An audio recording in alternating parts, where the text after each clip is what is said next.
Alright everyone, we have war number 5, and we have a loaded war for you all today. Right now on my first fight, it's going to be Path 8. I'm going to be using Antman versus Absorbing Man. And my Antman is rank 5. I took him up last season before the tactic was introduced, mostly due to the fact that when I was in a Plat 2 alliance, I was ending up taking full Path 2 all the way. And Antman is a great champ considering the path that I ran last season. Now with Absorbing Man, it's going to be a pretty interesting fight. I do make one mistake here when it comes to matching up the deactivation of his form versus actually being able to penalize him after special, but it's going to come up here where I just missed the timer when it comes to him throwing his special at the time of the punish. Now, it's not going to matter much, because Antman's main source of damage is his poisons, and his secondary source of damage will be the power sting, and they end up doing a great deal of work here, just because Absorbing Man is not tactic.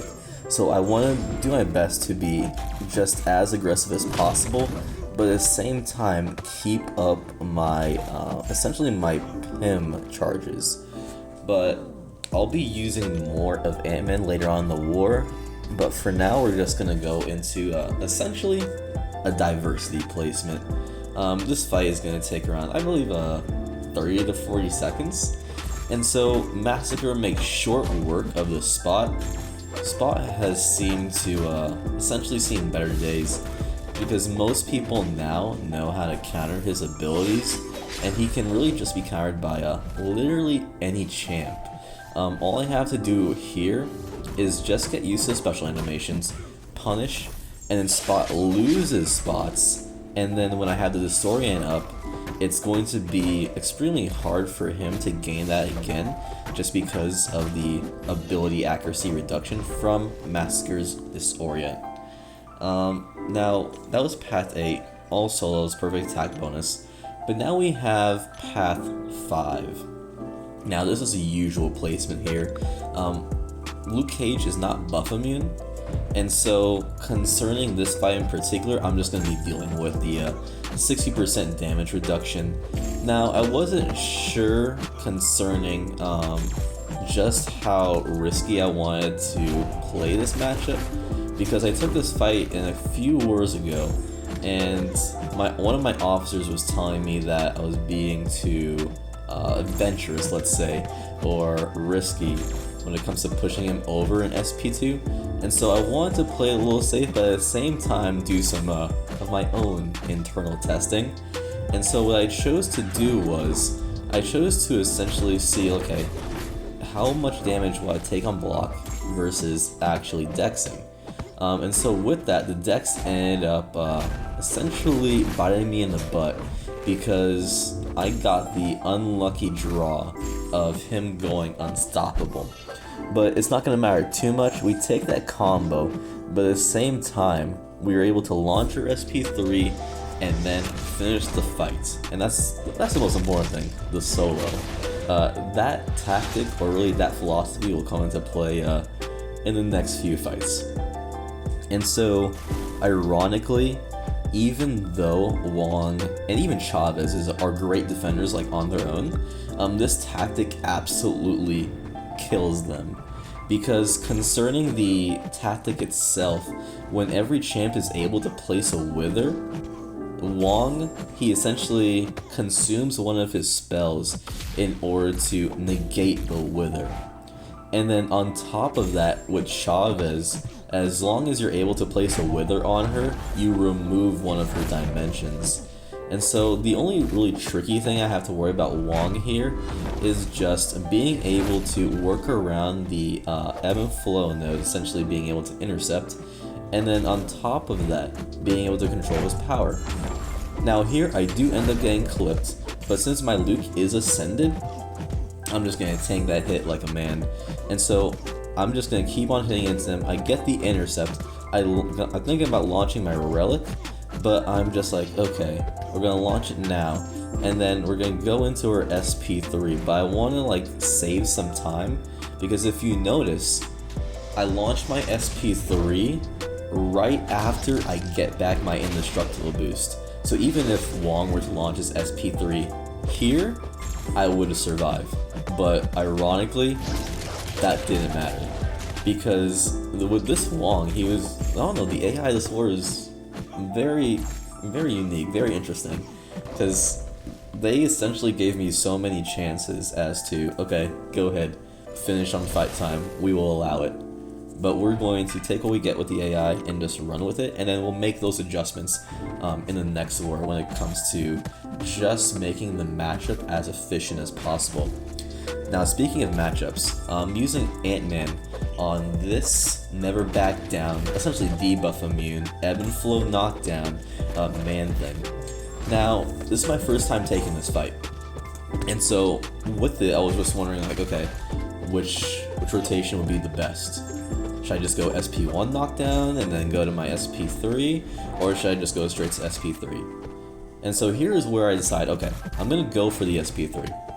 And then from that point, I am going to see just like how much damage I do. And I was pretty satisfied with that.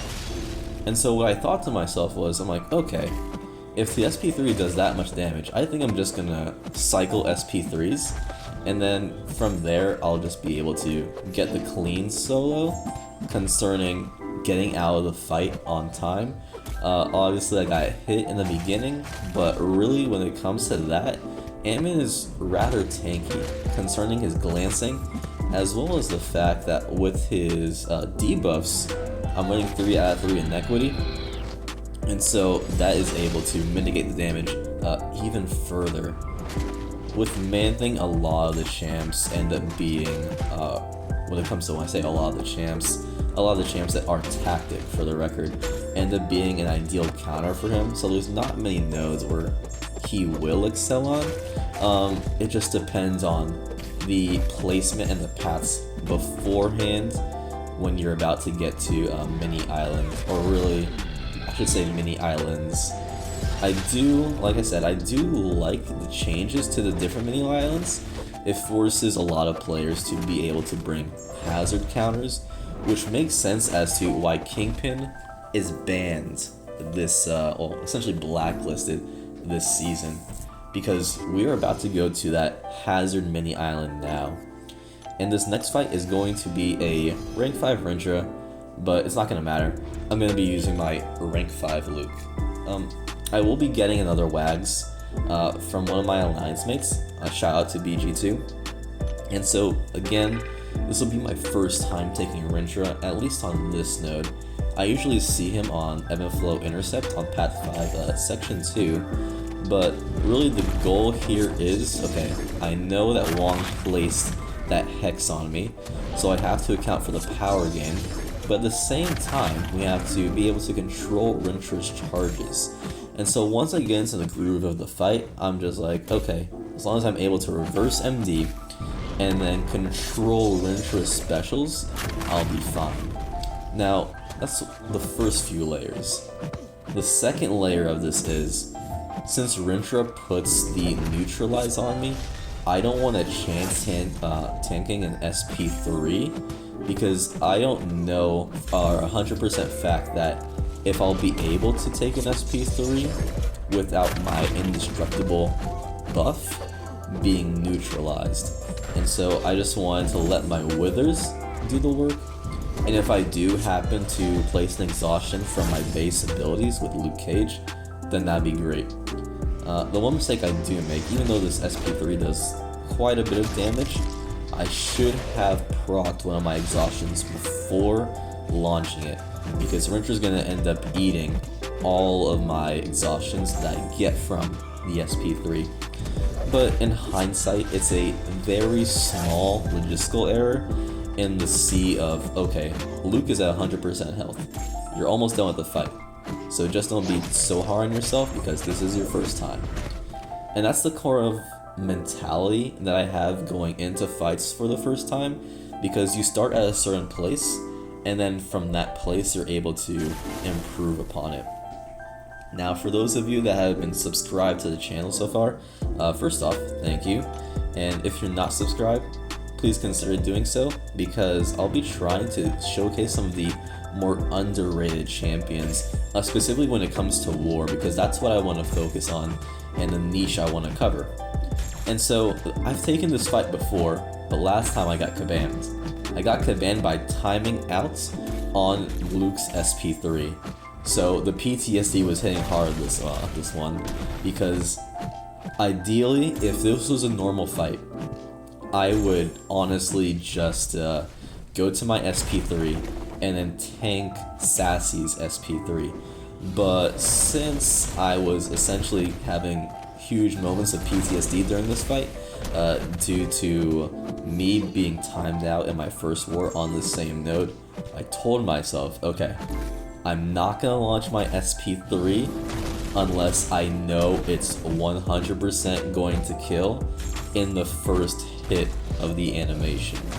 That way I can at least try my best to compensate for any connection issues on Kabam's servers, because that death really hurt, because I would essentially be deathless for the entire season if that timeout or server issue didn't happen.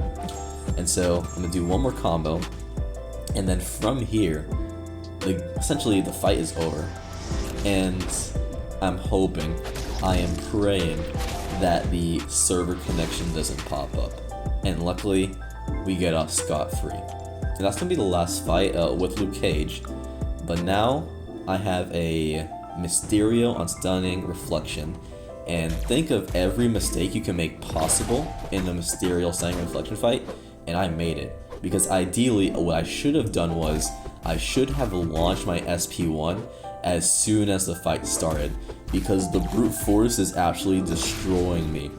I ended up taking one combo to the face during this fight, and it ended up being the most potent and the most unforgiving combo I've ever seen, because not launching my SP1 at the beginning really hurt me, because then I end up essentially having to contend with not just the damage reflection as well as the miss. I have to contend with Mysterio's AI and the brute force. Just too many layers just from that one single mistake.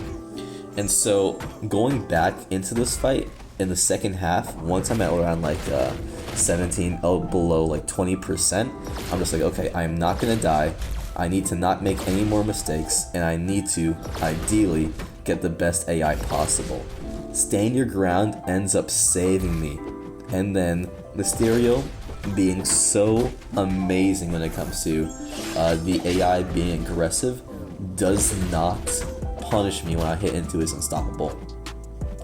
But now I'm really just buying my time, and so I try block bait, perfect. I essentially counter with the SP1, I have the relic charge, and he's dead. So this is a perfect example of not giving up, and also if you feel rattled, do your best to really look forward, do as much damage as possible, and from that point, pushing forward. We didn't end up winning this war. It was super close. If I died on that Mysterio, it wouldn't have mattered because we were essentially ahead on time. That's it for this video. I hope you all enjoyed it, and be sure to tune in to War number 6.